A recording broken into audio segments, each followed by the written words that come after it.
This project is about Kellam High School and its impact on the stormwater drainage in Virginia Beach. This is a picture of Kellam High School. It was built 5 years ago, and its goal is to be environmentally friendly and a state-of-the-art learning environment. So the green areas on this map represent permeable areas where water can pass through when it rains and go straight into the ground and filter into the drainage basin. Everything else that isn't green represents impermeable surfaces where water cannot pass through and instead turns into runoff and passes over and collects pollutants that get drained into the drainage basin. The green dots on this map represent storm drain inlets where water on impermeable surfaces can drain into the groundwater, where they can then be transferred into the West Neck drainage basin. This map shows all of the drainage basins in Virginia Beach.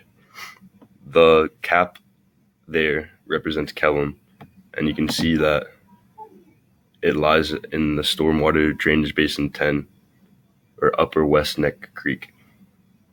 Upper West Neck Creek then drains into the Albemarle Pamlico Sound. So all of the drainage from Kellam High School eventually ends up in the Albemarle Pamlico Sound in North Carolina. So one of the main sources of pollution that comes from Kellam are from the parking lot, from the automobiles, oil, and gas that may spill in the parking lot and then be collected from runoff and go into the drainage basin. Another form of pollution is sedimentary pollution that occurred when Kellam was first built. Kellam already has roof rainwater collection that is collected and used to irrigate the practice fields, and this mitigates some of the effects of the runoff since it is used for irrigation instead of just running up over the surfaces.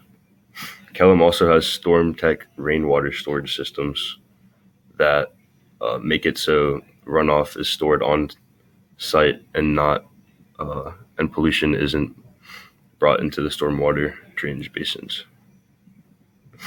A way that Kellam could improve on its stormwater drainage would be to install permeable concrete so that water could pass straight through it instead of running over it into the drainage basins. The Virginia Beach has grown a lot over the past 100 years. I think about 60 years ago, Virginia Beach and Princess Anne County were separate, and then they combined and have urbanized greatly since then. And because of that, more areas are have human habitation, and more areas are impermeable because of that. And this means that there's more pollution and more runoff. The dark green areas on this map represent the forests at Kellam, and there are approximately 40 acres within Kellam's property. So we measured the radius and amount of trees in a 20 by 20 yard area, and we found, and using a calculator, we found that approximately 8,106 pounds of carbon are drawn from the atmosphere due to the trees in that one area. So we then scaled this up to the 40 acres of trees that Kellam has, and we found that approximately 78 million pounds of carbon are drawn out of the atmosphere into the trees at Kellam. So since Virginia Beach is at such a low elevation, since it's near the coast, global warming due to carbon emissions would make flooding and drainage way worse in the Virginia Beach area.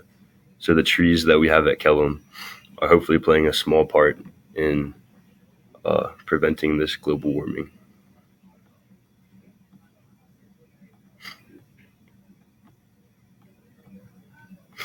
We are sharing this project and information with the community by reaching out to the City Councilwoman Barbara Henley. She has brought awareness and action to the ever-growing problems of flooding, sea level rise, and runoff affecting our watershed.